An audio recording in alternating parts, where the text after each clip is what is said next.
Assalamualaikum warahmatullahi wabarakatuh.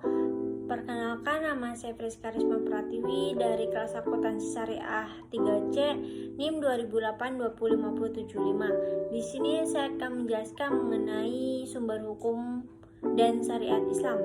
Yang pertama ada pengertian sumber hukum Islam. Hukum Islam adalah syariat atau aturan Allah Subhanahu wa taala untuk umatnya yang dibawa oleh Rasulullah SAW, baik hukum yang berhubungan dengan kepercayaan maupun perbuatan yang dilakukan oleh umat muslim.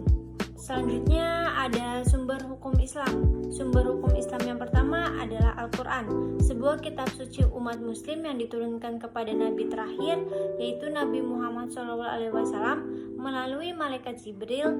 Al-Quran menjelaskan secara rinci bagaimana seharusnya manusia menjalani kehidupannya agar terciptanya masyarakat yang berakhlak mulia. Sumber hukum Islam yang kedua adalah hadis, yakni segala sesuatu yang berlandaskan pada Rasulullah SAW, baik berupa perbuatan maupun perilaku.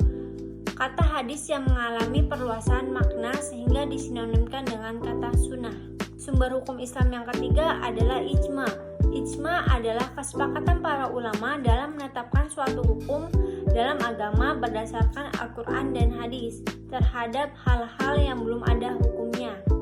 Sumber hukum Islam yang terakhir adalah qiyas.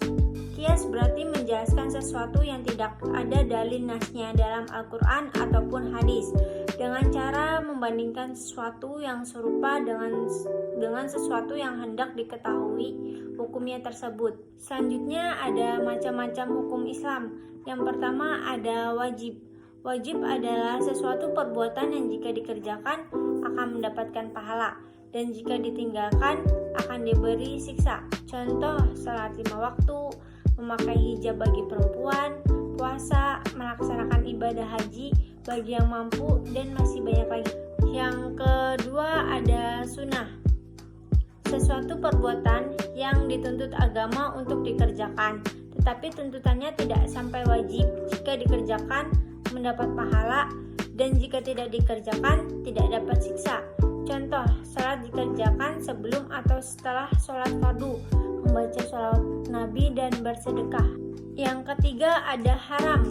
Perbuatan yang dikerjakan pasti akan mendapatkan siksaan, dan jika ditinggalkan akan mendapatkan pahala. Contoh, zina, minum alkohol, judi, mencuri, dan masih banyak lagi.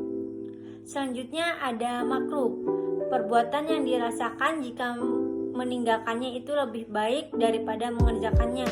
Contoh, makan bawang, merokok, dan sebagainya. Dan yang terakhir ada mubah. Perbuatan yang diperbolehkan oleh agama antara mengerjakannya atau meninggalkannya.